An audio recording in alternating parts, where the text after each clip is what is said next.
Bueno, nuevamente agradecerte, Adela, por haberte dado el tiempo y el espacio de este encuentro, de esta conversación. La verdad es que tenía hartas ganas, estaba bien entusiasmado de poder retomar conversaciones, ¿sí? Eh, como dicen por ahí, las conversaciones se interrumpen y se van retomando, entonces me tenía bien entusiasmado, la verdad. Así que agradecerte primero que todo por estar aquí conmigo. Suelo siempre comenzar con las personas que me encuentro pidiéndole lo que quieran compartir, lo que quieran comentar respecto a quiénes son, qué cosas hacen, qué cosas les gusta. Entonces ahí lo que tú quieras compartir, lo que tú quieras también comentar respecto de ti misma para las personas que después van a escuchar y disfrutar de esta conversación. Se me ocurrió una pregunta que no sé si es pertinente, es Sí, obvio. ¿qué sabes vos de mí? Mm, mira qué ¿Cómo te interesante. Mira, contactaste, cómo te contactaste conmigo y con nuestra organización?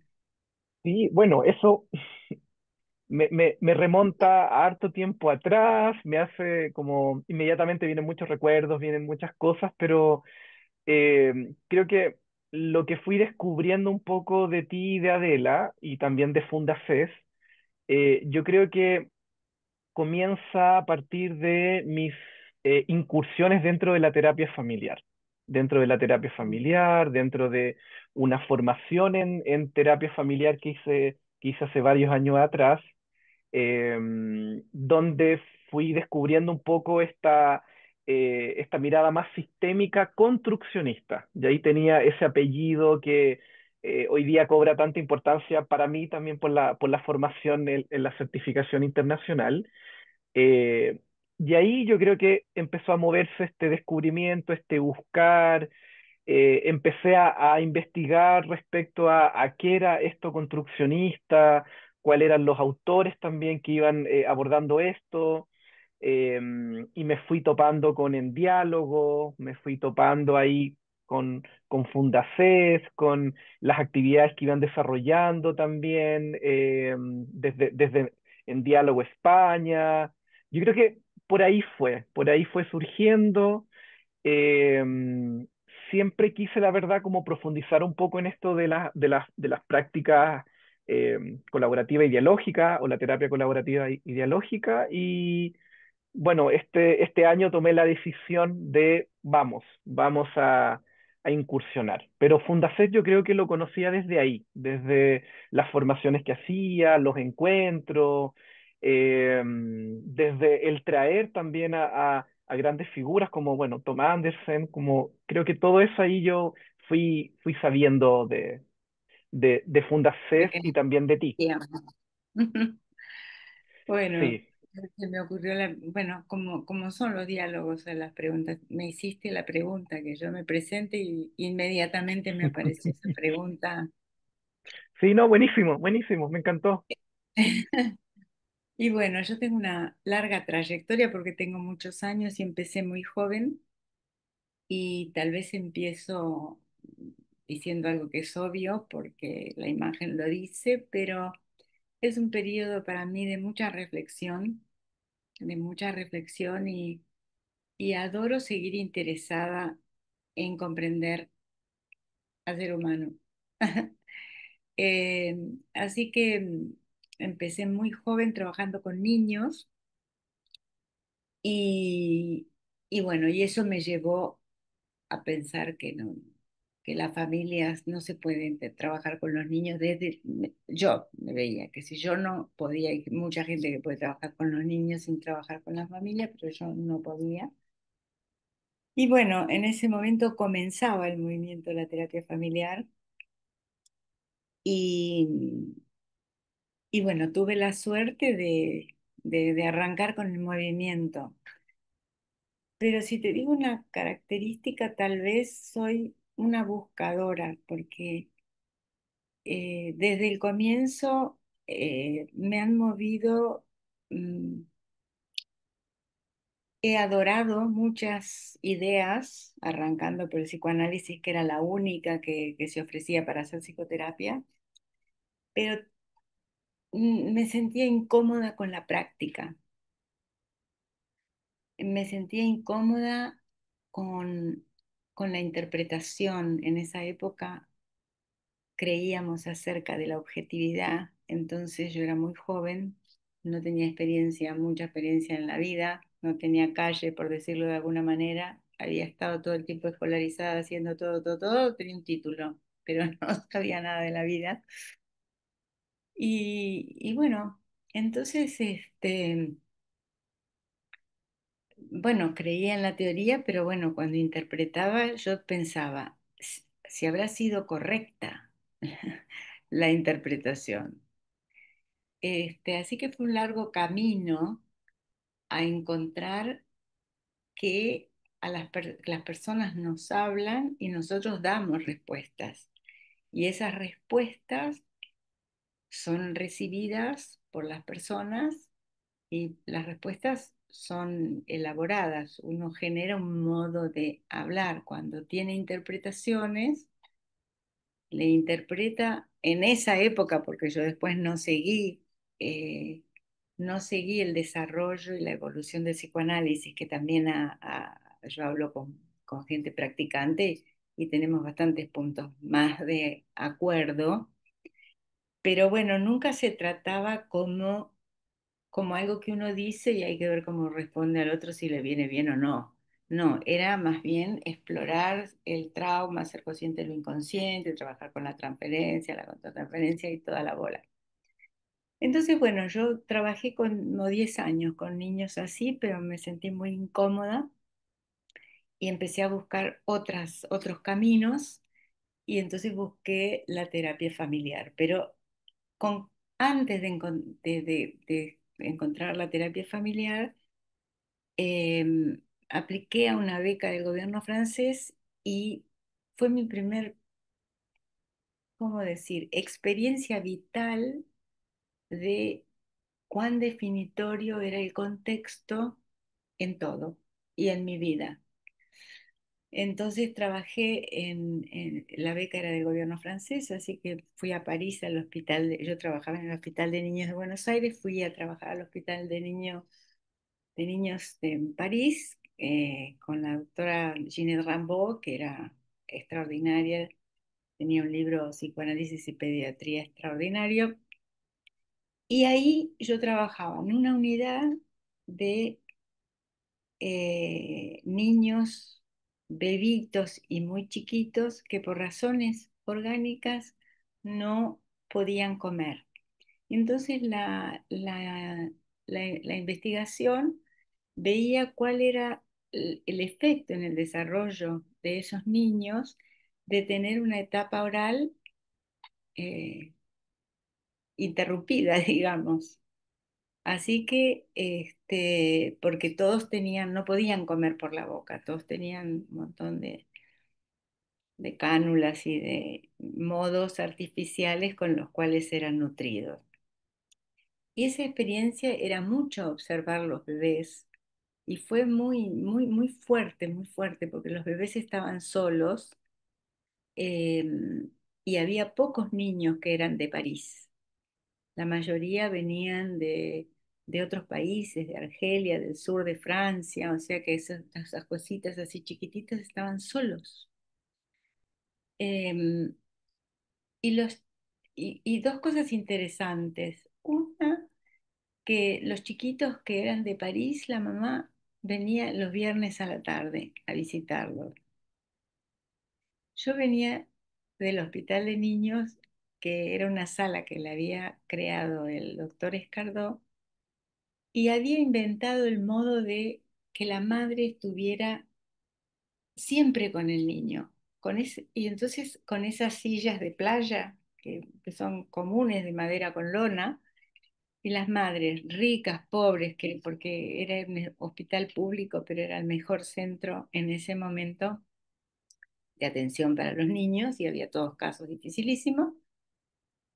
Y yo estaba ahí mirando estos chiquitos en extrema gravedad y solos. Muchos, las mamás no podían, o los papás, la familia no podía venir porque venían de muy lejos. Pero los que vivían en París, para mi gusto, las mamás venían muy poco, muy poco. Entonces yo decía, tenía en ese momento la teoría esquizofrenógena, que yo digo, no, pero esto, los chicos están bien, pero es una cultura diferente. Es una cultura diferente. ¿Cómo le va a afectar o cómo no le va a afectar? Esto no lo podíamos ver. Y además otra cosa que me influyó mucho es que las enfermeras se relacionaban con los bebés. Ese fue un hallazgo de la investigación que estábamos encontrando. Las enfermeras se relacionaban más con los bebés cuyas mamás o papás la llamaban por teléfono mientras tanto, ¿cómo está mi hijo? Ta, ta, ta. Entonces, eso era sistémico. O sea, el niño devenía una persona con un significado diferente a partir de una interacción entre la enfermera y la familia. Y eso era notable porque yo no tenía hijos en ese momento y me acuerdo que ya veía como un niño tan pequeño, lo veías que no iba a salir o que iba a salir o que o sea, lo veías. Entonces fue una experiencia muy grande. Y además yo tenía la experiencia de ser extranjera. Entonces, y la cultura argentina y la cultura francesa son muy poco, digamos, son muy diferentes. Nosotros tenemos un trato más cercano, más risueño, más sencillo, y en esos ambientes académicos era duro todo, ¿no? Entonces me sentía muy ajena, muy enajenada, podría decir, muy ajena. Así que, bueno, y la lengua aparte, ¿no? Pero todo eso ya, entonces fue tan dramática la experiencia. Después de ahí, eso coincidía con que en mi país estaba la dictadura militar, así que no, yo fui por un año con renovación a dos, pero bueno, por la misma razón no me pudieron renovar la beca porque los contratos entre Argentina y Francia cambiaron, bla, bla, bla. Entonces nos fuimos con mi marido a Estados Unidos y ahí yo vivía, era en Detroit, cerca de Ann Arbor, una universidad muy buena, en ese momento era segunda en Estados Unidos en psicología, y me anoté en una materia, terapia familiar. Y ahí me enamoré. Me enamoré porque era una visión de contexto. También a lo largo empecé a identificar que yo nací en el campo, no en un pueblo en el campo, yo nací en el campo, viví en el campo. Entonces, yo creo que tengo una visión de contexto distinto que cuando uno, porque el cielo determina qué puedes hacer, si llueve, si no llueve, si cae piedra, si lo que fuere. Entonces, bueno, ahí empezó mi pasión con lo sistémico y después pasé a Nueva York y ahí estaba el Instituto Ackerman y me formé en el Ackerman con Peggy Papp, una genia de la terapia familiar. eh, Recomiendo leerla en cualquier momento y cualquier tipo de pensamiento que no tenga, pero entré sobre todo en las terapias que son más conversacionales porque en lo que se enseñaba allí también se enseñaba la escuela de Milán, que focalizaba en cómo hablar con las personas, cómo organizar las preguntas, cómo tener ellos todavía creían un poquito en la objetividad, cómo influir menos, entonces cómo hablar y entramos del mismo tiempo para no darle más bolilla a uno que a otro, en fin. Y de ahí ese enfoque conversacional, digamos, que tenían ellos, fue deviniendo en reflexivo, o sea, que siempre es cómo respondemos. Y bueno, reflexivo, colaborativo, dialógico. Y bueno, el último mojón al que he llegado es la práctica de diálogos abiertos con pacientes con perturbaciones más severas mentales. Pero bueno, eso. Mm. muy Tal vez, interesante. Sí, tal vez o sea, de te hecho, digo, sí, te digo, o sí, dale. pregúntame. No, es que te iba a decir que mientras te escuchaba, como una de las primeras cosas que me surgía es como lo transformador de la experiencia, el cómo diversas experiencias van transformando, nos van haciendo, van orientando a veces nuestras decisiones. Me hizo recordar un poco que lo que a mí me cautivó o lo que a mí me hizo como decidirme por una formación en terapia familiar, que en una época en que yo estaba buscando distintas formaciones como por todos lados y donde me formé tuvieron, no sé, yo creo que tuvieron la buena intuición y me invitaron, la primera toma de contacto fue para un equipo reflexivo. Y esa experiencia, por eso estaba pensando en eso, la experiencia del equipo reflexivo fue lo que terminó definiendo el que yo quería eso, quería hacerlo de esa manera, era como, era muy afín a como lo que yo reconocía en mí como mi manera de pensar, mi manera de ser. Entonces me hiciste conectar mucho con eso, de la experiencia. Podría haber leído, yo creo que revisé un montón de formaciones en el papel, el objetivo, las materias, pero fue la experiencia de haber vivido un equipo reflexivo lo que fue como definitorio. Eso me hiciste conectar con lo que me decías. Ese es un punto muy importante porque siempre la terapia familiar tuvo como práctica el aprendizaje en la práctica. Por eso Mm, se usó siempre la cámara Gesell. Entonces, qué sé yo, en Ackerman yo tenía que ver 4 familias por semana y todas las tenía que videograbar, en fin, mm, todo eso mirar y entonces es la práctica mm, lo que te enamora. sí, Eh, Antes la educación era la teoría y después la aplicación. mm, Y digamos, la formación que vos viniste a buscar con nosotros, que es la Certificado Internacional de Prácticas Colaborativas y mm, Dialógicas, es de prácticas colaborativas y mm, dialógicas. Solo se aprende con la práctica. Vos te lees todos los libros, mm, pero vos te das cuenta eh, a veces nos resulta difícil explicar porque es en la práctica que uno realmente incorpora, pone en el cuerpo el saber, ¿no? mm, Es como, siempre digo, puedes leer un libro de cocina, pero aprendes a cocinar en cómo batís, en cómo amasás, mm, en cómo, el cómo, es otra cosa. Mm, el cómo es la clave, ¿no? mm. Sí, hablando de eso es como inmediatamente me surge, bueno, a partir también de la formación que estoy haciendo con ustedes, es el cómo me he ido dando cuenta cada vez más, y que yo creo que eso también es un gran desafío para mí, el que no es que se prescinda de lo técnico, pero se le presta más atención a esta manera de estar, a esta manera de ser con el otro, ¿sí? Como una postura, una manera de ir generando, de ir construyendo, co-construyendo, que es súper afín a mí, pero creo que eso representa igual un desafío y una oportunidad bien grande, como de, eh, más que una técnica, más que paso uno, paso dos, acá, Sí, cuando surja esto, yo hago esto, como más que un manual o más que algo tan protocolizado que por una parte genera mucha seguridad. Yo creo que da mucha tranquilidad el yo saber antemano cómo se va a jugar el partido.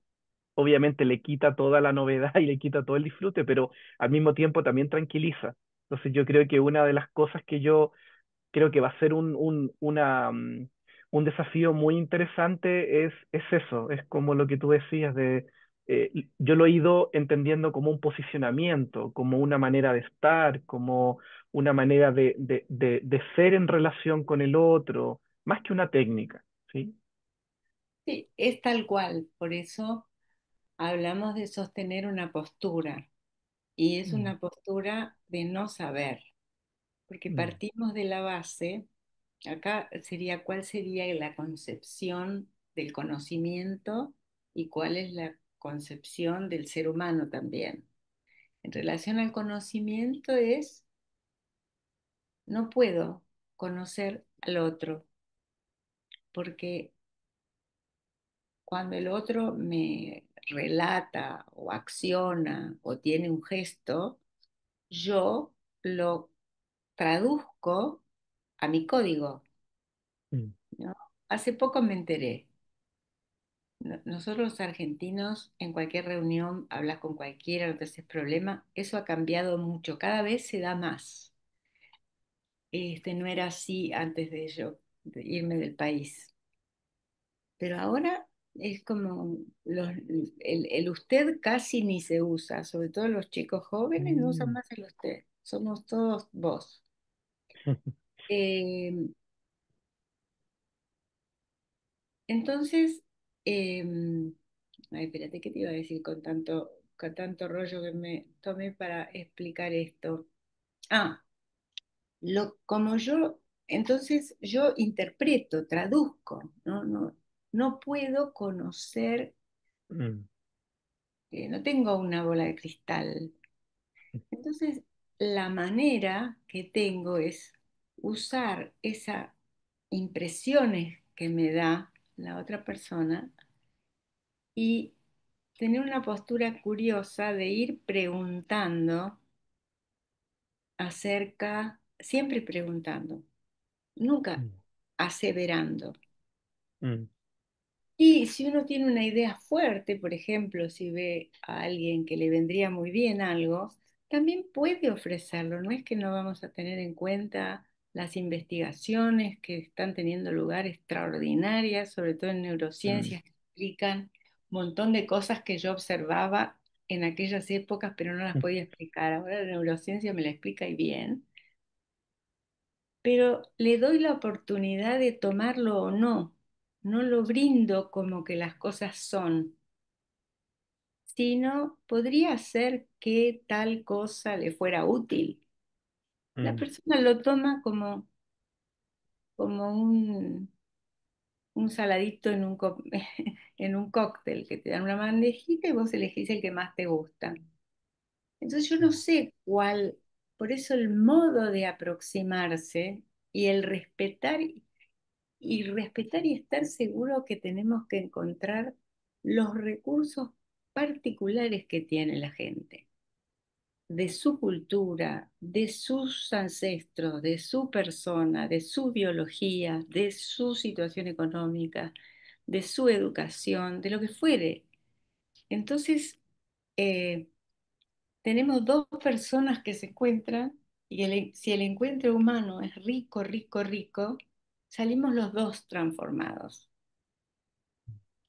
Que eso es desde, yo diría, desde los años 80, 87, 88, que aparecieron esos dos articulazos en Family Process, el de Tom Anderson con el equipo reflexivo y el mm, de Harry Bullian y Harlene Anderson de los seres humanos como los sistemas humanos como sistemas lingüísticos, wow, para mí fue como, wow, eso quiero, lo mismo que vos dijiste, porque entonces yo me puedo usar, me puedo usar, tengo que estar realmente en una postura de humildad, pero mm, de mucha sutileza, y entonces, porque si mi respuesta está cercana, aunque a lo que la persona me dijo, la persona se siente escuchada y comprendida. exacto. Cuando yo pienso mucho en la teoría, yo me salgo de la relación. Tengo un diálogo interno con la relación. Ahora nosotros es como que hacemos todo para tener un diálogo interno y externo con la persona que está enfrente. Mm, Entonces, eso hace que, bueno, los prejuicios que tenemos todos no es tan, tienen menos chance de perturbar el encuentro. Mm, mm.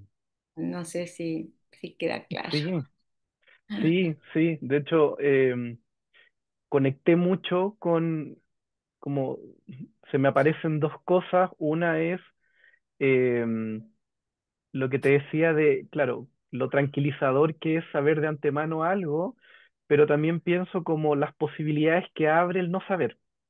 ¿Sí?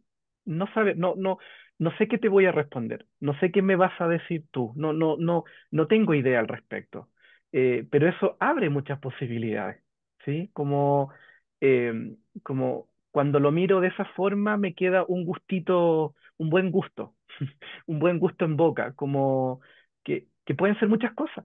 Y eso es como muy agradable de sentirlo desde ahí, ¿sí? Como no tengo que tener necesariamente la respuesta, no tengo que tener una idea, como que hay una presión que se va como relajando de alguna manera en entender que puedo decirte, no se me ocurre nada, ¿sí? No sé qué contestarte, no sé qué decirte al respecto. Y eso creo que es, es tranquilizador o me es tranquilizador pensarlo de esa manera. Mm. Yo no quiero dejar de decir, Mm, yo tuve primero una formación estratégica, ¿no? mm, Y lo que más me fascinaba es cómo esas estrategias que mm, desarrollábamos para interrumpir un circuito de mm, interacciones problemático era efectivo, mm, muy efectivo. No estoy diciendo, por eso no estoy hablando de éxito ni de mejor, mm, pero en un punto había críticas que venían de otros campos diciendo que éramos manipulativos. Yo decía, no, pero qué, o sea, pero uno puede tener una incidencia positiva en la vida de la gente en un tiempo más corto, claro. entendiendo esto y funciona. Pero después Mm, me empecé a sentir incómoda yo. mm, Y y es interesante porque también todo me fue a llevar a cuánto dura un encuentro terapéutico. mm. Y siempre me fui orientando a que sean cada vez más cortos y más consensuados. O sea, Mm, eso se lleva a la práctica. Por ejemplo, eh, yo reagendo con la gente cuando la gente quiere venir. mm, No tengo, tiene que venir tantas veces mm, como tiene que tomar la pastilla tantas veces por día. Es un poquito desordenado al comienzo, pero después uno se acostumbra y la experiencia es muy buena. O sea, yo ejerciendo eso, y lo veo que en la formación también me he sentido, yo hablo a título personal, pero no estoy sola en esto porque hay otros profesionales, pero contentos de que incluso los más jóvenes hemos tenido alumnos que salían de la universidad y venían directo porque, bueno, teníamos una cátedra en dos universidades. Entonces, bueno, querían eso, que era diferente, que era una materia de toda la carrera que era diferente. Entonces, y en un año salían sabiendo cómo trabajar.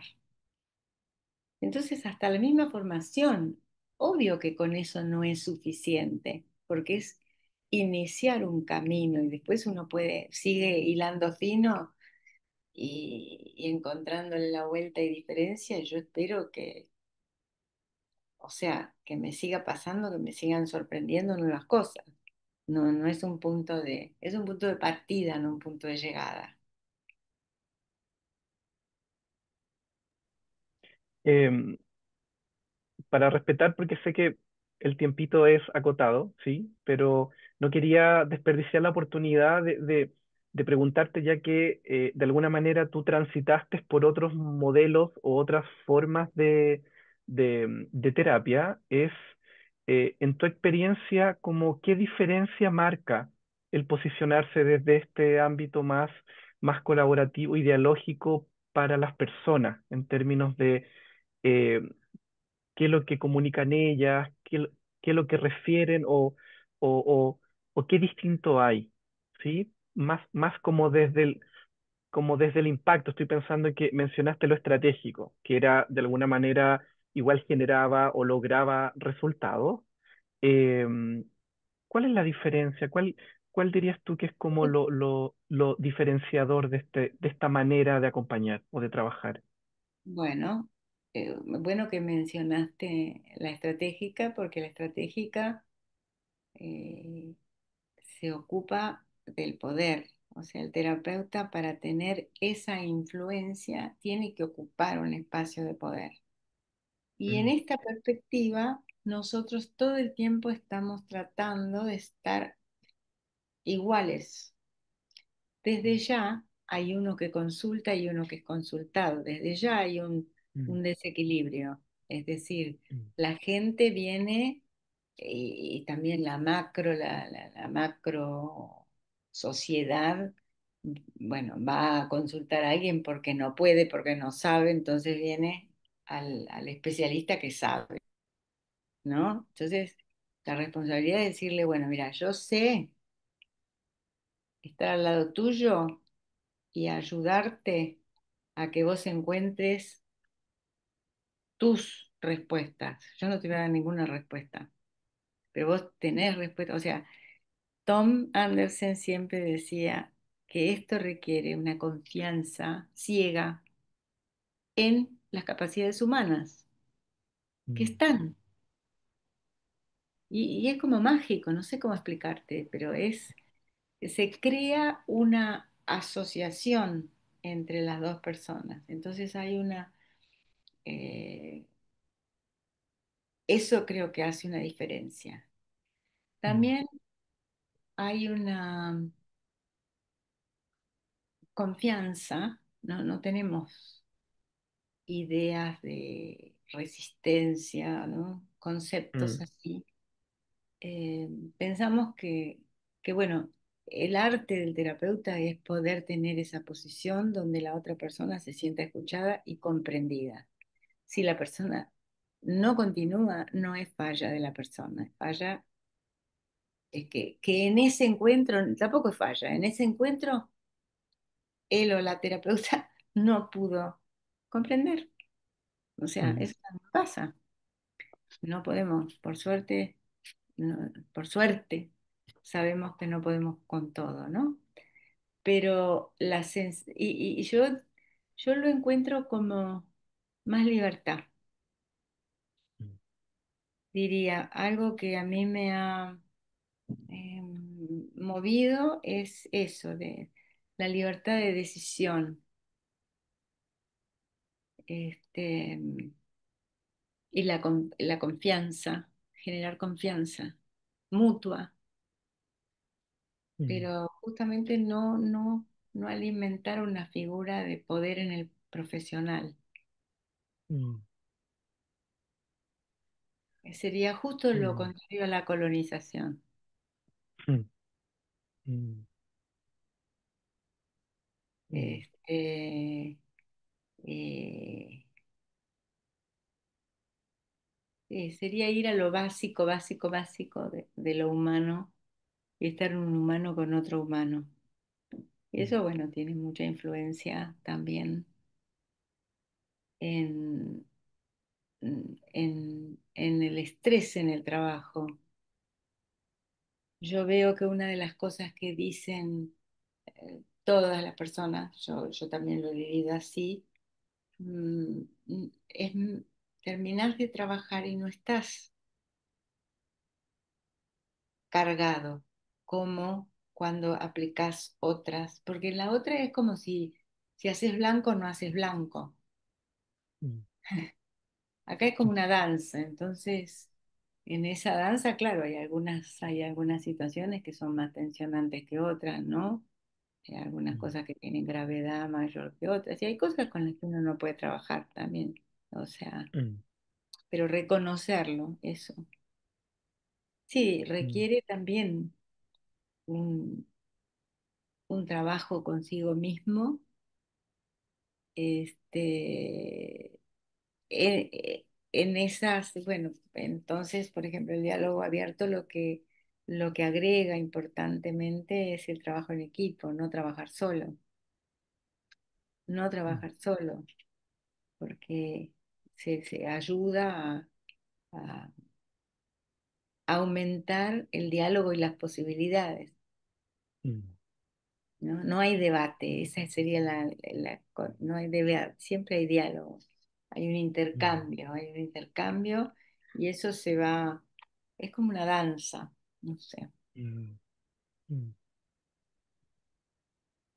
mm.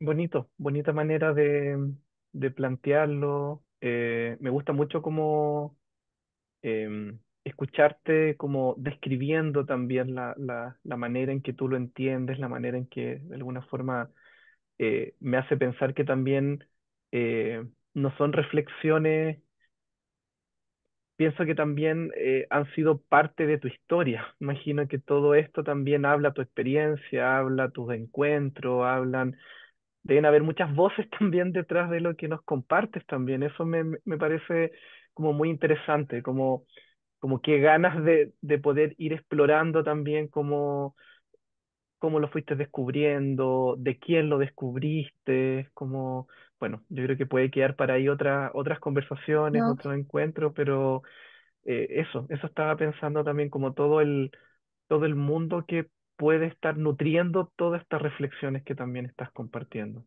Sí, ujú. eso, sí. Así que agradecerte por esta conversación, por este diálogo.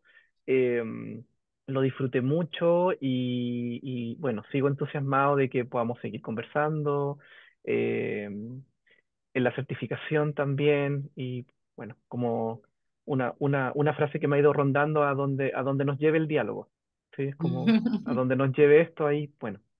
Así que eso, agradecerte, de verdad, muchas Yo gracias, estoy Adela. muy agradecida también porque es muy importante para mí, o sea, sembrar estas ideas, Mm, más en este presente mm. del planeta, que parece que el diálogo fuera, se habla de diálogo, pero diálogo no existe, andamos a las bombas de un lado para el otro. Y Mm, también te agradezco porque esto ayuda a difundir este modo de trabajo que es muy, si bien hace muchos años que estamos trabajando, en la competencia de tantos enfoques, sí, este, hay mucha gente haciéndolo, pero muy poco está todavía muy poco visualizado. Así que para mí es una eh, oportunidad de traer esta voz que para los que no han escuchado esto.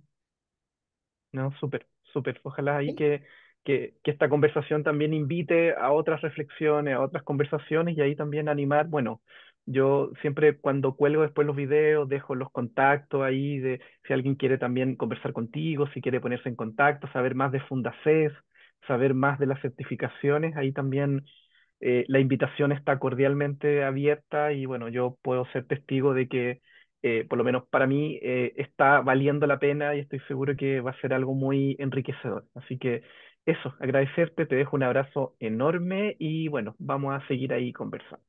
Gracias, José. Que estés muy bien, Adela. Chao, chao.